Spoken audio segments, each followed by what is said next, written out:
साथियों, जय भीम, जय मूल निवासी। मंचासीन प्रबुद्धजन और इस पंडाल में उपस्थित सम्मानित प्रबुद्धजन, देवियों और सज्जनों, आज बामसेफ के इस 39वें अधिवेशन में मैं आयोजकों द्वारा बुलाया गया, इसके लिए मैं आभारी हूं और आप सबका भी आभार प्रकट करता हूं कि आप एक अच्छी संख्या में उपस्थित हुए हैं। और यह जो सम्मेलन है जो 25 तारीख से लेकर 28 तारीख तक चलेगा, मूल निवासियों के लिए, पिछड़ी जातियों के लिए, जिसमें SC, ST, OBC और माइनॉरिटी सम्मिलित हैं, उन सब के लिए कारगर साबित होगा। हम पिछला इतिहास उठाकर देखें,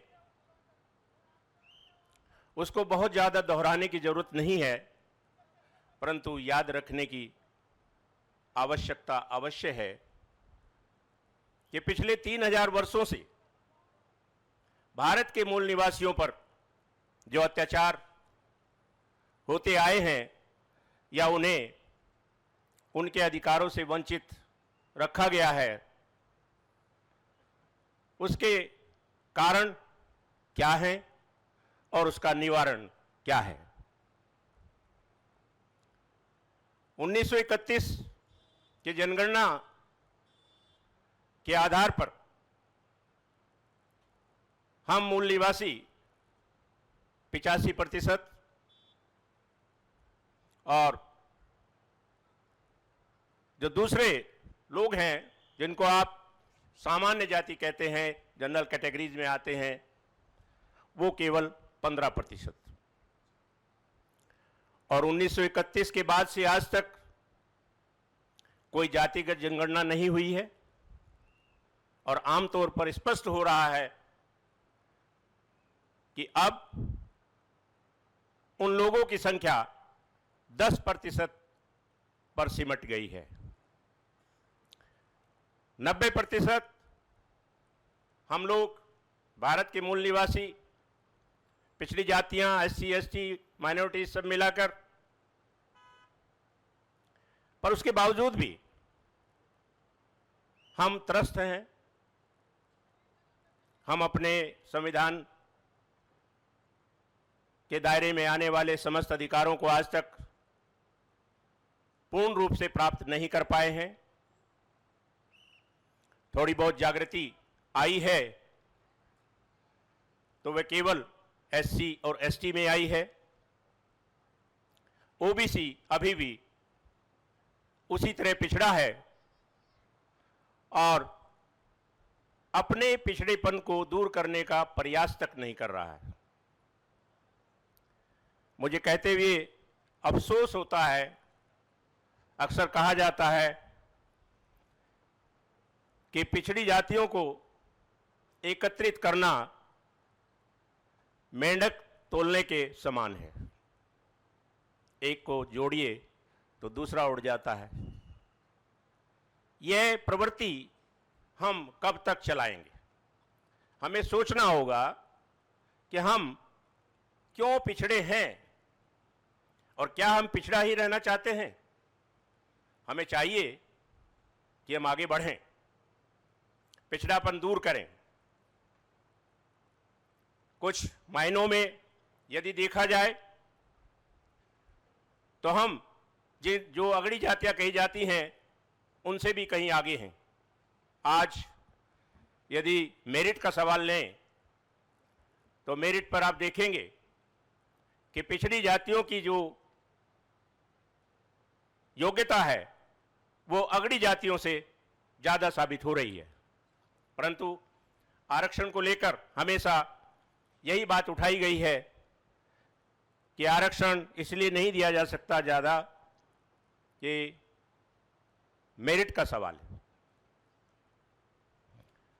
अब हम सामान्य जाति के लोगों में भी सिलेक्ट हो रहे हैं। भिन्न भिन्न परीक्षाओं में आप देखेंगे कि पिछड़ी जातियों की जो कट ऑफ जो अंकों की जो सूची होती है वो अगड़ों से ज़्यादा है। तो ये सवाल खत्म हो गया है कि पिछड़ी जातियों में मेरिट का सवाल है, मेरिट नहीं है। ये मेरिट जो हम आए हैं कुछ पढ़े लिखे लोग जो थोड़ा जागृत हुए हैं, वो अपने बच्चों को पढ़ाकर और उस स्टेज तक लाए हैं कि वो अगड़ी जातियों से कंपीट करने लगे हैं। परंतु ये जागरूकता उतनी नहीं है, पर्याप्त नहीं है जितनी हमारी जनसंख्या है। इस वक्त जातिगत जनगणना को लेकर पूरे भारतवर्ष में सभी संगठन आवाज उठा रहे हैं। उस पर एक आंदोलन की भी आवश्यकता है, क्योंकि जातिगत जनगणना आवश्यक है। जब तक हमें अपनी जाति का संख्या का पता नहीं चलेगा, तब तक हम अपने अधिकारों के प्रति कि हमारा इस देश के स्रोतों में कितना हिस्सा है वह नहीं जान पाएंगे। इसलिए जातिगत जनगणना एक ज्वलंत मुद्दा है। इस पर हमें एकत्रित होकर, संगठित होकर काम करना है। बाबा साहब अंबेडकर ने कहा था, शिक्षित बनो, संगठित रहो और संघर्ष करो। यह मूल मंत्र है। इस पर हम चलें, शिक्षित बने। शिक्षा की ओर कुछ रुझान बढ़ा है, लेकिन सुदूर ग्रामीण अंचलों में अभी शिक्षा का उतना प्रभाव या उतना व्यापक लोगों में उत्साह अभी नहीं देखा गया है। हम लोग जो पढ़ लिख लिए हैं, कुछ आगे बढ़ गए हैं और कुछ बातों को समझने लगे हैं। हम लोगों को चाहिए कि हम ग्रामीण अंचलों में जाकर अपनी सेवाएं दें, वहां पर लोगों को शिक्षा के प्रति जागृत करें। जब तक व्यक्ति शिक्षित नहीं होगा, तब तक वह आगे बढ़ने के लिए उसे रास्ता नहीं मिलेगा। जब तक वह समझेगा नहीं। महात्मा बुद्ध ने कहा था कि पहले जानो, फिर समझो और फिर पालन करो। यह एक वैज्ञानिक सोच प्रदर्शित करता है जिस पर हमें आगे बढ़ना है। हम आज पाखंडवाद में घिरे हैं। उस पाखंडवाद में जो हमारा समाज घिरा हुआ है, वह शिक्षित बनने में और संगठित रहने में और संघर्ष करने में बाधक बना हुआ है। हमें पाखंडवाद से बाहर निकलना है। जिस ब्राह्मणवाद ने हमें 3000 वर्षों से गुलाम बनाया हुआ है, पाखंड के अंतर्गत हम उनके गुलाम हैं। हम उन अवैज्ञानिक बातों पर विश्वास करते हैं और अपनी वैज्ञानिक चेतना को हम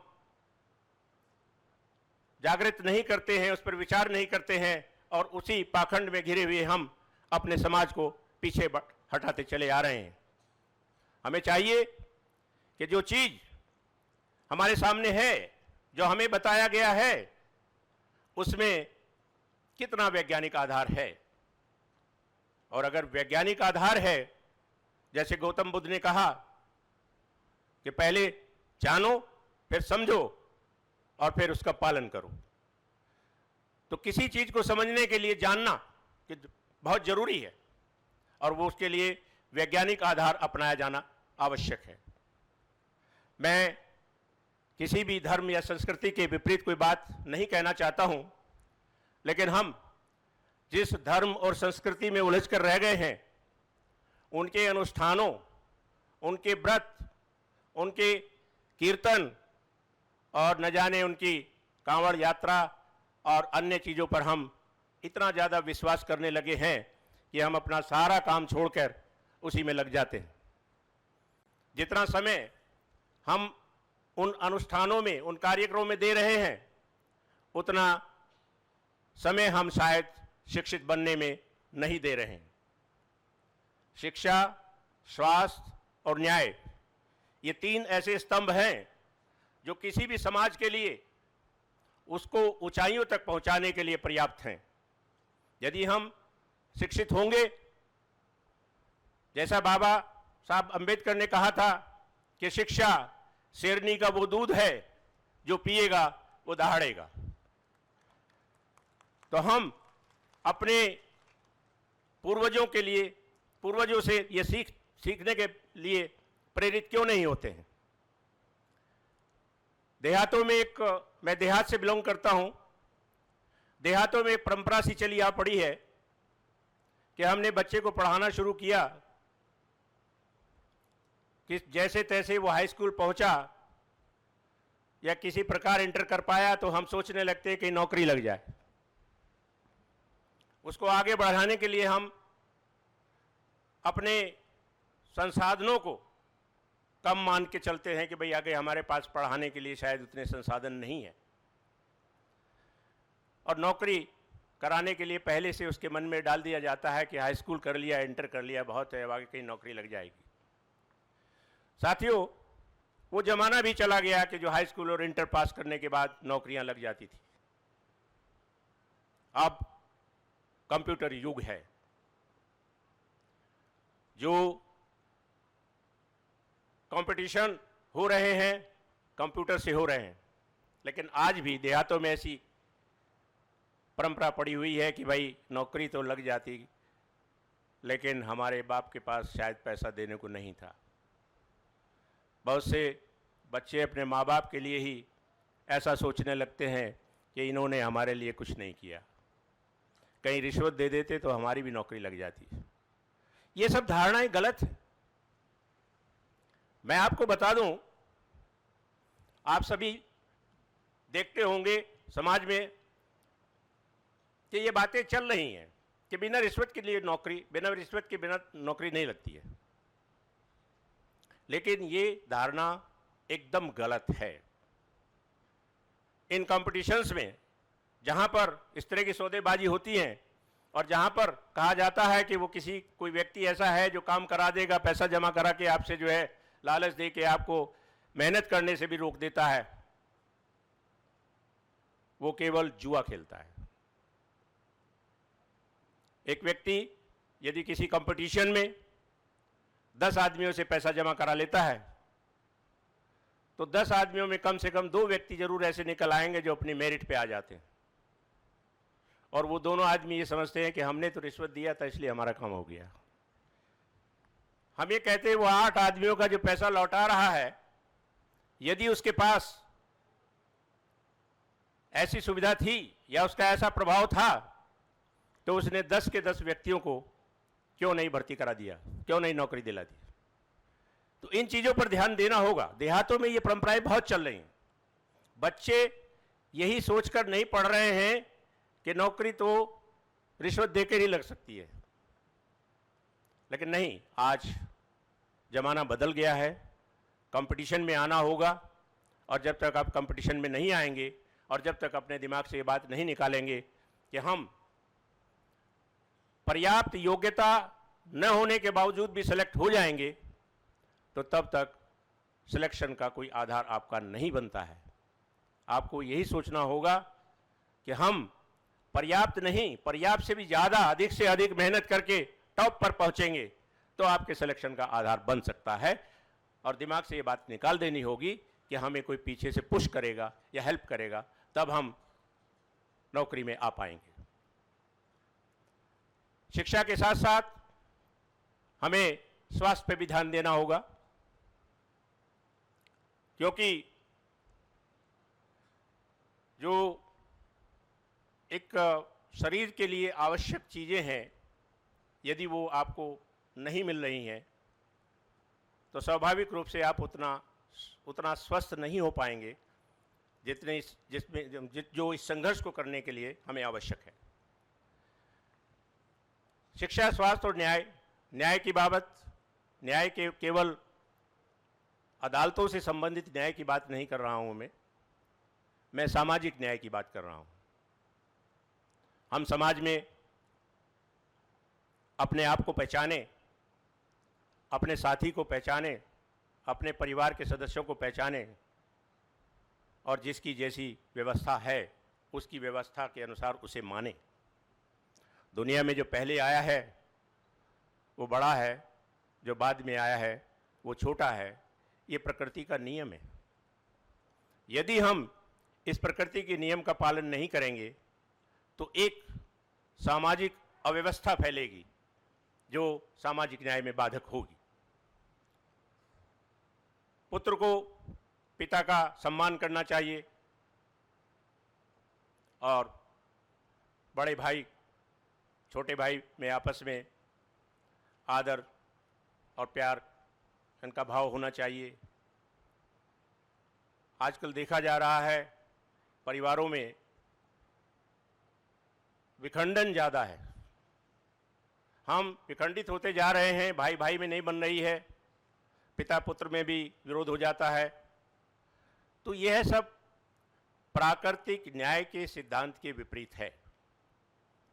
प्रकृति हमें सिखाती है, प्रकृति ने ही हमें जन्म दिया है। यदि हम बड़े भाई को ये सोचते हैं कि मैं उसका सम्मान नहीं करता हूं तो गलत सोचते हैं, क्योंकि प्रकृति ने मुझे उसके बाद पैदा किया है। मेरा ये प्राकृतिक दायित्व है जो सामाजिक न्याय के लिए आवश्यक है कि हम रिश्तों में एक दूसरे का सम्मान करें।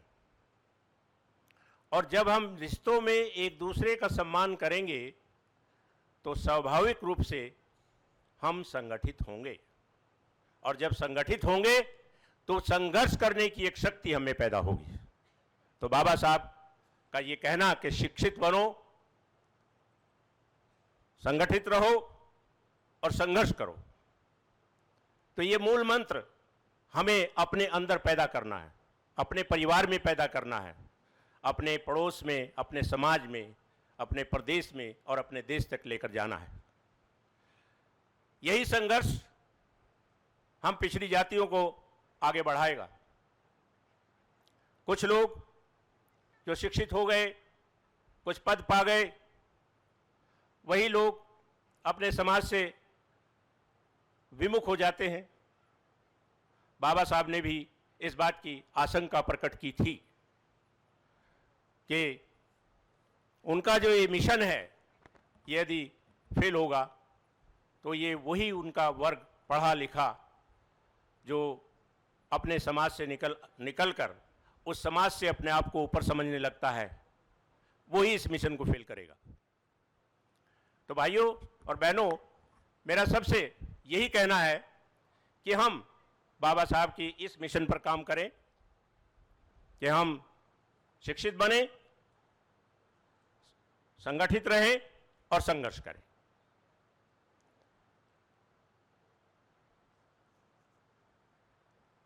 इस मुहिम में मैं महिलाओं के प्रतिनिधित्व को ज़्यादा महत्व देना चाहता हूं।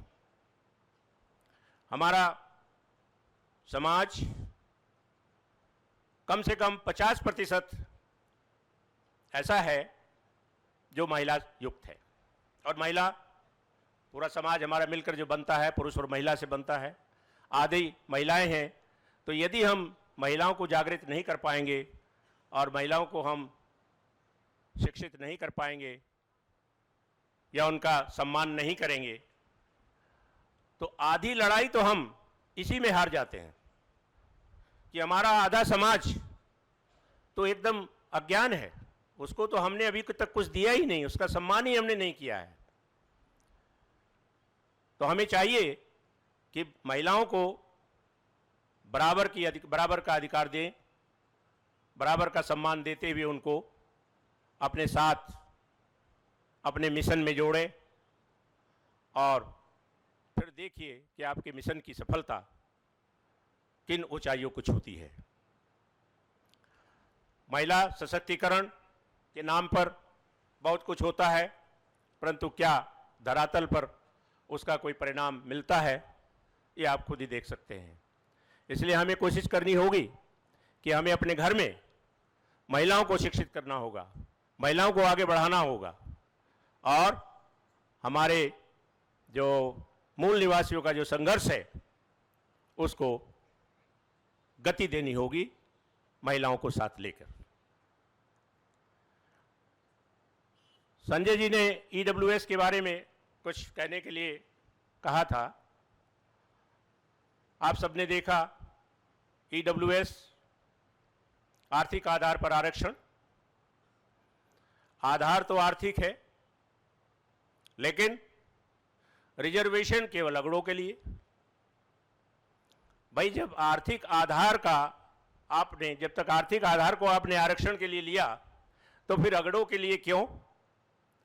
वह सभी पिछड़ों के लिए क्यों नहीं? एससी, एसटी, माइनॉरिटीज, ओबीसी सभी पिछड़ों के लिए होना चाहिए। परंतु पार्लियामेंट ने 24 से लेकर 48 घंटे के बीच में, मेरा ख्याल है भारतवर्ष की पार्लियामेंट्री हिस्ट्री में पहला दृष्टांत होगा कि आनन फानन इतना जल्दी आरक्षण, 10% आरक्षण अगड़ों को दे दिया गया। क्या यह संवैधानिक है? बिल्कुल संवैधानिक नहीं है। एक वर्ग को आप किस प्रकार, पहली बात तो कि हमारे संविधान में आर्थिक आधार पर आरक्षण देने का प्राविधान ही नहीं है। जो लोग सामाजिक और शैक्षिक रूप से पिछड़े हुए हैं और जिनका पर्याप्त प्रतिनिधित्व सरकारी सेवाओं में या भारतवर्ष के जितने भी स्रोत हैं उनमें पर्याप्त प्रतिनिधित्व नहीं है, उनको आरक्षण की व्यवस्था हमारा संविधान करता है। परंतु क्या हम कह सकते हैं कि अगड़ी जातियों का पर्याप्त प्रतिनिधित्व नहीं है? आप जहां भी देखेंगे सब लोग वही बैठे हैं जिनसे पूरा पिछड़ा समाज त्रस्त है, और उसके बाद भी पर्याप्त प्रतिनिधित्व का जो एक सिद्धांत संविधान में दिया गया है उसका पालन आर्थिक आधार पर आरक्षण देने के लिए नहीं किया गया है। इतना ही नहीं, हमारे जितने भी आरक्षण हैं, एससी एसटी का हो, ओबीसी का हो, जब उन पर कोई विवाद आता है तो न्यायालयों में मामला जाता है, तो न्यायालयों से यही कहा जाता है कि पर्याप्त आंकड़े नहीं हैं।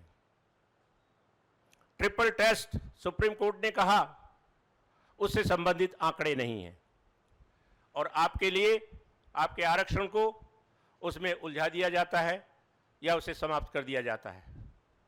क्या वो ट्रिपल टेस्ट और या वो पर्याप्त आंकड़े, क्या वो आर्थिक आधार पर आरक्षण अगड़ों को जो दिया गया, क्या वो पार्लियामेंट के सामने उपलब्ध थे?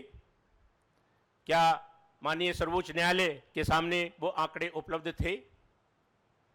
तब भी हम आर्थिक आरक्षण को दोनों प्रकार से, पार्लियामेंट से भी और न्यायपालिका से भी हरी झंडी दे चुके हैं।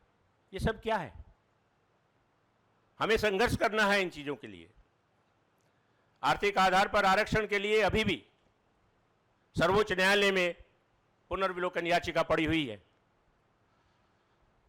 लेकिन बहुत ज्यादा हम आशान्वित नहीं हैं कि उसमें कुछ हो पाएगा, क्योंकि जो आंकड़े बताते हैं कि सुप्रीम कोर्ट में पड़ने वाली पुनर्विलोकन याचिकाएं नाम मात्र को ही स्वीकार की गई हैं। तो ये ऐसा मुद्दा उन लोगों को मैं समझता हूँ नहीं आएगा कि भाई इसको स्वीकार किया जाए। खैर, मामला सुप्रीम कोर्ट में है, मैं बहुत ज़्यादा इस पर नहीं कहना चाहूँगा, लेकिन मेरा अभिमत है कि ये EWS का जो आरक्षण है ये विधि सम्मत नहीं है, और सामाजिक न्याय के सिद्धांत के आधार पर अगर देखा जाए तो ये बाकी जातियों के जो कमज़ोर वर्ग हैं या पिछड़े वर्ग हैं या जिनके आर्थिक आधार पर कमज़ोर हैं उनको नहीं दिया जाना तो और भी ज़्यादा ऐसा एक विषय हो गया है जो किसी भी प्रकार से उचित नहीं ठहराया जा सकता है। बाबा साहब अंबेडकर ने जो मेहनत करके संविधान में हमें व्यवस्थाएं दी हैं, उन व्यवस्थाओं को हम अभी तक पूरी तरह से जान नहीं पाए हैं। तो इसको जानने के लिए हमें अपने समाज को जागृत करना होगा और उसे जागृत करके आगे बढ़ाना होगा और अपने अधिकारों को जानने के लिए उनको प्राप्त करने के लिए संघर्ष करना होगा। इन्हीं शब्दों के साथ बहुत ज़्यादा समय न लेते हुए मैं यही कहना चाहूँगा कि शिक्षा, स्वास्थ्य और न्याय पर बढ़कर हम संघर्ष करें और अपने उद्देश्य में सफल हों और अपने संवैधानिक अधिकारों को प्राप्त करें। धन्यवाद। जय भीम, जय मूल निवासी।